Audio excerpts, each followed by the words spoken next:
మిత్రులు అడుగుతున్నారు వీర్యం తగ్గిపోవడానికి కారణాలు. ఇవి కొన్ని సెల్ఫ్ మేడ్ ప్రాబ్లమ్స్, కొన్ని సొసైటీ వల్ల వచ్చే ప్రాబ్లమ్స్. యూజువల్గా కెమికల్ ఎక్స్పోజర్ తోటి వీర్య కణాలు దెబ్బతింటాయి.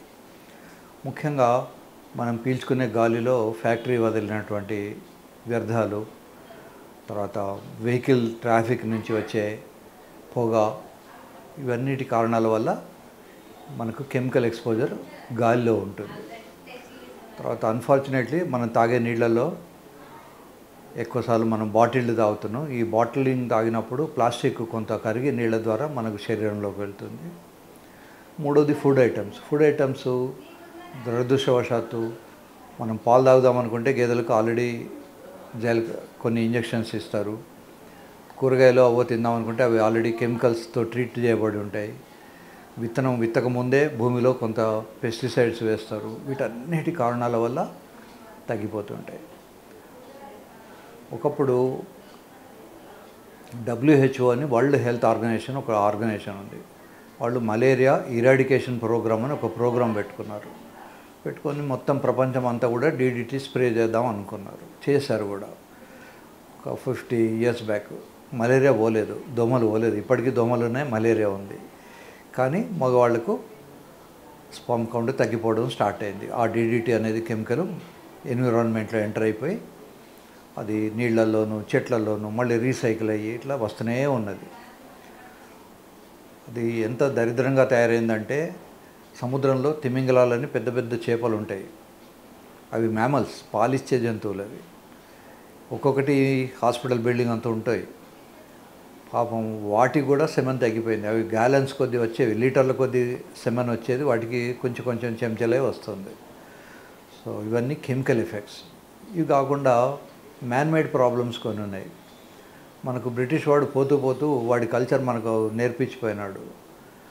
ఎస్పెషల్లీ మన సౌత్ ఇండియాలో మనకు సంవత్సరానికి 8-9 నెలలు వేడిగానే ఉంటుంది. మనకు అండర్వేరు, దాని మీద ఇంకో వేరు, జీన్ ప్యాంటు, ఇవన్నీ మన శరీరానికి అవసరం లేదు, మనకు హజార్డస్ కూడా. కానీ అలా వేసుకోవడం మనం కల్చర్ అని చిన్నప్పటి నుంచే LKG పిల్లల దగ్గర నుంచి మనం నేర్పిస్తుంటాం. అండర్వేర్ వేసుకోవడం, దాని తర్వాత ప్యాంట్ వేసుకోవడం, ఇవన్నీ. దీనివల్ల ఆ హీట్కు ప్రొడక్షన్ తగ్గిపోతుంటుంది. భగవంతుడి సృష్టిలో స్క్రోటం చాలా విచిత్రమైంది. కొద్దిపాటి టెంపరేచర్ పెరిగినా అది కిందికి వేలాడబడి తన టెంపరేచర్ను తగ్గించుకుంటుంది.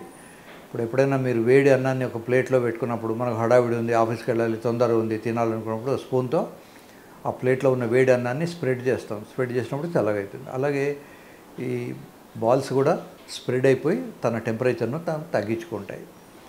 సో ఎవరైతే స్పర్మ్ కౌంట్ మెయింటైన్ చేయాలనుకున్నారో వాళ్ళు సాధ్యమైనంత వరకు వేడి నీళ్ళ స్నానం మానేయాలి. సానా బాత్ అంటారు, స్టీమ్ బాత్ మానేయాలి. రూమ్ టెంపరేచర్ కానీ చల్లటి నీళ్ళతో కానీ స్నానం చేయాలి. లూజ్ అండర్వేర్ వేసుకోవాలి. ఇంటికి రాగానే అండర్వేర్ లేకుండా పైజామా కానీ లుంగి కానీ వేసుకోవాలి. రోజుకు కనీసం 15 నుంచి 20 నిమిషాలు రన్నింగో, జంపింగో, స్కిప్పింగో ఏదో ఒక ఎక్సర్సైజ్, ఏరోబిక్ ఎక్సర్సైజ్ చేయాలి. అప్పుడు మాత్రమే స్పర్మ్ కౌంట్ మెయింటైన్ అయ్యే అవకాశాలు ఉంటాయి. కొద్దిమందికి పుట్టుకలోనే చిన్న లోపాలు ఉంటాయి. దాన్ని వెరికోసిల్ అంటారు. ఈ వెరికోసిల్ ఉన్నప్పుడు సర్జరీ చేయించుకుంటే తప్ప స్పర్మ్ కౌంట్ తేడబడదు. కొద్దిమందికి అబ్స్ట్రక్టివ్ అజూస్పర్మియా అంటాం. అంటే లోపల తయారవుతుంది కానీ బయటికి రాదు. దాన్ని ఇజాక్యులేటరీ డక్ట్ అబ్స్ట్రక్షన్ అంటారు. దీనికి పార్టీలో ఒక రకమైనటువంటి అల్ట్రాసౌండ్ స్కాన్ చేసినప్పుడు మనకు ఇజాక్యులేటరీ డక్ట్ అబ్స్ట్రక్షన్ తెలుస్తుంది. వాళ్ళకు చిన్నపాటి సర్జరీ చేయడం వల్ల, కోత కుట్లు లేని చిన్న సర్జరీ చేయడం వల్ల స్పర్మ్ కౌంట్ మళ్ళీ వస్తుంది. బట్ మెజారిటీ ఆఫ్ ది పేషెంట్స్కి ఈ ఇడియోపతి కారణం ఏంటో తెలియదు కనుక వాళ్ళకు ఆ కారణం తెలిసేంత వరకు ఇన్వెస్టిగేషన్స్ అవి చేయాల్సి ఉంటుంది. తెలిసినప్పుడు ట్రీట్మెంట్ ఇస్తే బాగా అవుతుంది. చికిత్స ఉందా? Very good. Erectile dysfunction. Erection అంటే లేపడం. ఇప్పుడు మీరు ఎక్కడైనా బోర్డ్స్ చూడొచ్చు, construction is going on, erection work is on అని. ఇట్లా ఎలక్ట్రికల్ పోల్స్ని మనం ఎరెక్ట్ చేస్తాం, పైకి లేవట్టి పెడతాం. అంతకుముందు భూమి మీద లారీలో తీసుకొచ్చి భూమి మీద పడేసిపోతాడు. డిపార్ట్మెంట్ వాళ్ళు వచ్చి దాన్ని ఎరెక్ట్ చేస్తారు. సో ఎరెక్షన్ అంటే లేచి స్తంభంలాగా ఇలా నిల్చొని ఉండడం. దీన్నే అంగస్తంభన సమస్యలు అని కూడా తెలుగులో అంటారు. శృంగారంలో పాల్గొనే వాళ్లకు 3 కంపల్సరీ ఫ్యాక్టర్స్ ఉండాలి. ఒకటేమో గట్టిపడాలి, 2 అమ్మాయి లోపలికి వెళ్ళాలి, లోపల ఒక 5 నిమిషాలైనా ఉండాలి. ఈ 3 ఫ్యాక్టర్స్లో ఏ ఫ్యాక్టర్ లేకపోయినా అది సమస్య. ఈ అంగస్తంభన సమస్యలు రావడానికి కారణం మళ్ళీ లైఫ్ స్టైల్లో ఏమిటి అంటే హార్డ్ వర్క్ మానిపోయినాం. ఇదివరకు కనీసం పార్టీకి వెళ్ళాలన్నా ఒక 2-3 కిలోమీటర్లు నడిచేవాళ్ళు. ఇప్పుడు అన్నీ బెడ్రూమ్లోనే ఉంటాయి. తర్వాత షాపింగ్ లేదు, మనం సెల్ ఫోన్లో ఆర్డర్ ఇస్తే జొమాటో టమాటోలు ఇంటికే వచ్చేస్తాయి. అలాగే ఏ వస్తువు మనం నీళ్లు పూర్వకాలంలో ప్రతి ఊళ్ళోనూ నీళ్లు ఉండేవి కాదు. చెరువు నుంచో బావి నుంచో నెత్తి మీద బిందె పెట్టుకొని తెచ్చుకునేవాళ్ళు. నేను కూడా ఇంటర్మీడియట్ లెవెల్లో నెత్తి మీద బిందె పెట్టుకొని తెచ్చేవాడిని. ఇప్పుడు అవసరం లేదు, ట్యాప్ తిప్పగానే నీళ్ళు వస్తాయి. ఇలా లైఫ్ చాలా సుఖవంతం అయిపోయిన తర్వాత ఈ ప్రాబ్లమ్స్ స్టార్ట్ అవుతుంది. ఇక రెండో ప్రాబ్లం ఏమిటంటే షుగర్ వచ్చిన తర్వాత చాలామందికి, నా దగ్గరికి వచ్చే పేషెంట్లో 100కి 90 మందికి షుగర్ ఉంటుంది. ఈ షుగర్ ఉన్న వాళ్లకు అంగస్తంభన సమస్యలు వస్తుంటాయి. మూడోది స్మోక్ చేసేవాళ్లకు. నాలుగోది కోవిడ్ వచ్చిపోయిన తర్వాత అంగస్తంభన సమస్యలు చాలా ఎక్కువైపోయినాయి. ఎందుకంటే అంగస్తంభనకు రావడానికి రక్తం అవసరం. ఇప్పుడు హార్ట్ మంచిగా పనిచేయాలనుకున్నప్పుడు హార్ట్కు రక్త ప్రసారం చక్కగా ఉండాలి. అట్లాగే అంగం పనిచేయాలనుకున్నప్పుడు అంగానికి రక్త ప్రసారం పెరగాలి. ఈ రక్తాన్ని తీసుకుపోయే గొట్టాలు కోవిడ్ వల్ల డ్యామేజ్ అయిపోతాయి. అది తుంటి ఎముకకు ఫీమర్ అంటాం. ఆ ఫిమరల్ హెడ్కు సప్లై చేసేటువంటి రక్తనాళం కనుక డ్యామేజ్ అయితే vascular necrosis of the femoral head అంటాం. ఇట్లా ఈ వాస్కులర్ సంబంధమైనటువంటి అన్నీ కూడా కోవిడ్ వచ్చిపోయిన తర్వాత మనందరికీ సఫరింగ్ ఎక్కువైపోయింది. ఒకప్పుడు 50-60 ఏళ్ళు వస్తే కానీ మనం హార్ట్ అటాక్ పేరు వినేవాళ్ళం కాదు. ఇప్పుడు మిత్రుడి పెళ్ళిలో వీడు డ్యాన్స్ చేస్తూ 20-25 ఏళ్ళ వాడు చనిపోతున్నాడు. దీనికి కారణం ఏంటి అంటే కోవిడ్ వచ్చిపోయిన తర్వాత ఈ రక్తనాళాల డ్యామేజ్ అనేది ఎక్కువైపోయింది. సో ఎరెక్టైల్ డిస్ఫంక్షన్కు మంచి ట్రీట్మెంట్లు ఉన్నాయి. PDE5 ఇన్హిబిటర్స్ అనే మందులు ఉన్నాయి. దాంట్లో వర్డనాఫిల్, సిల్డనాఫిల్, అవనాఫిల్, ఇట్లాంటి టడలాఫిల్, ఇట్లాంటి 4 రకాలైనటువంటి ట్యాబ్లెట్స్ ఉన్నాయి. ఈ ట్యాబ్లెట్స్ ఎవరికైతే పనిచేయవో లేదా ఎవరికైతే ట్యాబ్లెట్స్ వేసుకుంటే విపరీతమైనటువంటి సైడ్ ఎఫెక్ట్స్, తలనొప్పి రావడము, బ్యాక్ ఏక్ రావడము, పొట్టలో తిప్పడము, కళ్ళు బయర్లు గమ్మడము, విజన్ డిఫికల్టీస్ ఇట్లాంటివి ఉన్న వాళ్ళందరికీ కూడా there is a option. Penal implant surgery అని ఒక సర్జరీ ఉంది. ఇది సాఫ్ట్గా ఉన్న పినిస్ లోపల మనం పెడితే ఇది హార్డ్ అవుతుంది. ఇది ఎంత హార్డ్గా ఉంటుందంటే 500 గ్రాముల బరువు మోయగలదు. మరి ఎప్పుడు ఇలా ఉంటే ఎంబరాసింగ్గా ఉంటుంది కదా అని మీరు అడగచ్చు. అందుకని దీన్ని ఇట్లా మార్చుకోవచ్చు. ఇది మాల్యబుల్, ఇది వంగుతుంది. మళ్ళీ అవసరం అనుకున్నప్పుడు శృంగారంలో పాల్గొనే టైంలో ఇలా పైకి పెట్టుకోవచ్చు, లేదా ఉట్టప్పుడు కిందికి పెట్టుకోవచ్చు. కనుక ఇది మోస్ట్ యాక్సెప్టెడ్ సర్జరీ. ఇది చాలా మంది యాక్సెప్ట్ చేసేది, ఎందుకంటే ఇది అఫోర్డబుల్ రేట్లో ఉంటుంది.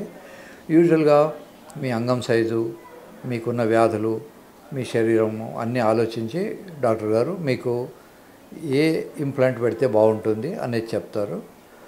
ఇవి ఇంప్లాంట్స్ కూడా ఇన్ఫ్లేటబుల్, మాల్యబుల్ అని 2 రకాలు ఉన్నాయి. ఇన్ఫ్లేటబుల్ ఏమిటి అంటే ఒక రిజర్వాయర్ ఉంటుంది, అందులో సిలికాన్ ఆయిల్ ఉంటుంది. మనం స్విచ్ చేసినప్పుడు ఆ సిలికాన్ ఆయిల్ కిందికి వచ్చి దీన్ని గట్టిపరుస్తూ ఉంటుంది. రెండోది ఈ మాల్యబుల్ ఏమిటంటే ఇది ఒక రాడ్. సో దీనికి కాంప్లికేషన్స్ చాలా తక్కువ ఉంటాయి. దీనికి ఖర్చు కూడా చాలా తక్కువ ఉంటుంది, అఫోర్డబుల్. ఇందులో కూడా 2-3 రకాలు ఉన్నాయి. ఇది ప్రొమిడాన్ అనే జర్మన్ కంపెనీ, ఇది కాకుండా అమెరికన్ కంపెనీ, స్విట్జర్లాండ్ కంపెనీ, ఇట్లా రకరకాలు ఉన్నాయి. సో మీరు డాక్టర్ దగ్గరికి వచ్చినప్పుడు మీకు ఏ ఇంప్లాంటే సూట్ అవుతుంది, ఎంత లౌది పెట్టాలి, ఎంత పొడవు వస్తుంది, ఎంత గర్తు పెరుగుతుంది, ఇవన్నీ కూడా మేము డిస్కస్ చేసి మీకు కన్విన్స్ అయిన తర్వాతనే విల్ టేకప్ ఫర్ సర్జరీ. కనుక హడావిడిపడి సర్జరీ చేసుకోవక్కర్లేదు. సొసైటీలో చాలామంది ఏంటంటే సర్జరీ అవసరం లేదు, మీరు షాక్ వేవ్ పెడతాం తగ్గిపోతుంది అంటారు. ఇంతవరకు షాక్ వేవ్ అన్నీ కూడా రీసెర్చ్లోనే ఉన్నాయి, గ్యారంటీ లేదు. అట్లాగే పీ-షాట్ అని ఒక రకమైన ఇంజక్షన్ ఇస్తారు. మీ రక్తమే తీసుకొని దాన్ని శుభ్రపరిచి దాంట్లో ఉన్నటువంటి ప్లేట్లెట్ రిచ్ ప్లాస్మా, PRP అంటారు, దాన్ని ఇంజెక్ట్ చేస్తారు అంగంలోకి. ఇది కూడా ఇంతవరకు ఇంకా రీసెర్చ్ లెవెల్లోనే ఉంది, పెద్దగా ఉపయోగం లేదు. ఇప్పుడు స్టాండర్డ్గా పనిచేసేవి అయితే ట్యాబ్లెట్, లేకుంటే ఈ surgery.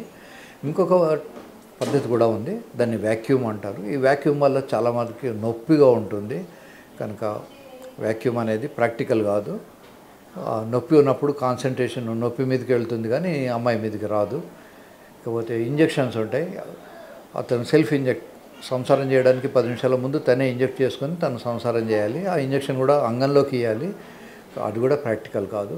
So best thing is tablet లేదా ఇంప్లాంట్ సర్జరీ. ఈ రెండిట్లలో ట్యాబ్లెట్స్ పనిచేసినంత వరకు ట్యాబ్లెట్స్ వాడుకోవాలి. ట్యాబ్లెట్స్ ఎప్పుడైతే పనిచేయవో లేదా ఎప్పుడైతే ట్యాబ్లెట్స్ టాలరేట్ చేసే పరిస్థితి ఉండదో అప్పుడు వాళ్ళు సర్జరీకి రావాలి. పని చేయకపోవడం అంటే 3 ఫ్యాక్టర్స్ లేకపోతే పని చేయనట్టు. ఒకటి హార్డ్గా ఉండాలి, 2 లోపలికి వెళ్ళాలి, లోపల 5 నిమిషాలు ఉండాలి. ఈ 3 ఫ్యాక్టర్స్ ఉంటేనే పని చేసినట్లు. ఇందులో ఏ ఫ్యాక్టర్ ఒకటి తక్కువ ఉన్నా కూడా పని చేయట్లేదని అర్థం.